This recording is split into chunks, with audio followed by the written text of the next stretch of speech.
मिनिटात 30 बातम्या. Powered by बाबा जाधव मसाले, खजिना मराठी चवीचा. अस्सल खा, अस्सल रहा.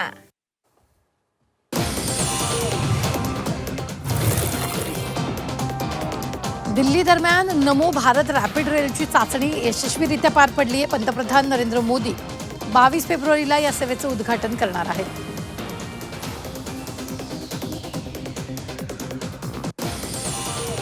महाराष्ट्राच्या संदर्भात राजधानी दिल्लीत काँग्रेस अध्यक्ष मल्लिकार्जुन खरगे आणि राहुल गांधी यांच्या उपस्थितीत वेगळी बैठक पार पडली. बैठकीला काँग्रेस प्रदेशाध्यक्ष हर्षवर्धन सपकाळ, विजय वडेट्टीवार आणि खासदार रजनी पाटील उपस्थित होते. चंद्रपूर महापालिका निवडणुकीत झालेल्या गोंधळाबाबत काँग्रेस पक्षाच्या वरिष्ठांनी नाराजी व्यक्त केल्याची माहिती सूत्रांनी दिली. दिल्लीत झालेल्या बैठकीत महाराष्ट्रातील महत्त्वाचे नेते उपस्थित होते आणि यावेळी चंद्रपूर महानगरपालिकेत झालेल्या पराभवाबद्दल वरिष्ठांनी नाराजी व्यक्त केली. रत्नागिरीत उद्योगमंत्री उदय सामंत, शिवसेना उद्धव बाळासाहेब ठाकरे पक्षाचे नेते वैभव नाईक एकत्र आले. तर चिपळूणचे राष्ट्रवादीचे आमदार शेखर निकम यांच्या मुलीच्या लग्न सोहळ्यानिमित्त दोन नेत्यांची एकत्र भेट झाली. तर आम्ही मित्र म्हणून एकत्र आलो आहोत, कुठलीही राजकीय चर्चा करण्यासाठी एकत्र आलो नाही, अशी प्रतिक्रिया यावेळी दोघांनी दिली.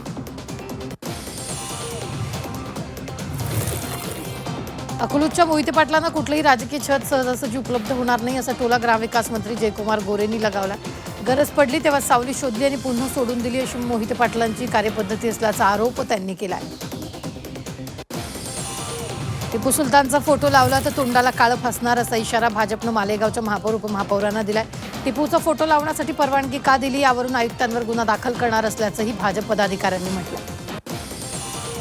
नागपूर जिल्हा नियोजन भवन इथं विविध विभागाच्या विषयाच्या अनुषंगानं आढावा बैठक घेतली. पाणीपुरवठा, आवास, सुरक्षा, सौर ऊर्जा, क्रीडांगण आणि पायाभूत सुविधा यावर भर देण्याच्या सूचना चंद्रशेखर बावनकुळेंनी नगराध्यक्ष आणि संबंधित अधिकाऱ्यांना दिल्या.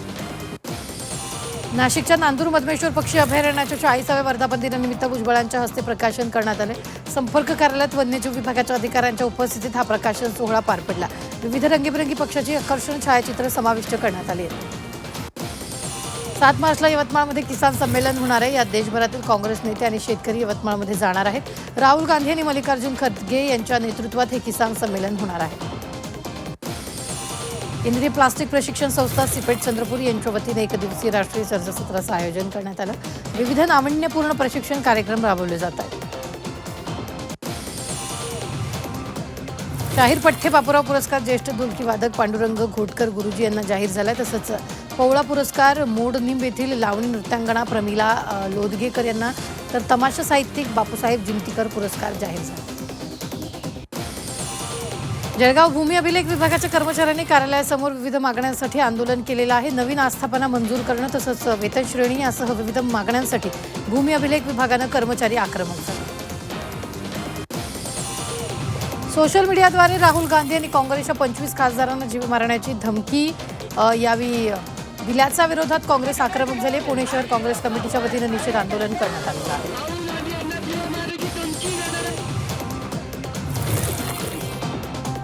वाहतूकदारांवर लादलेल्या 4500 कोटींचा थकीत ई चलान दंड शासनानं कायमचा माफ करावा, ही चलान पद्धत रद्द करावी, यासाठी पुण्यातील वाहतूकदार संघटनांनी निषेध आंदोलन केलं.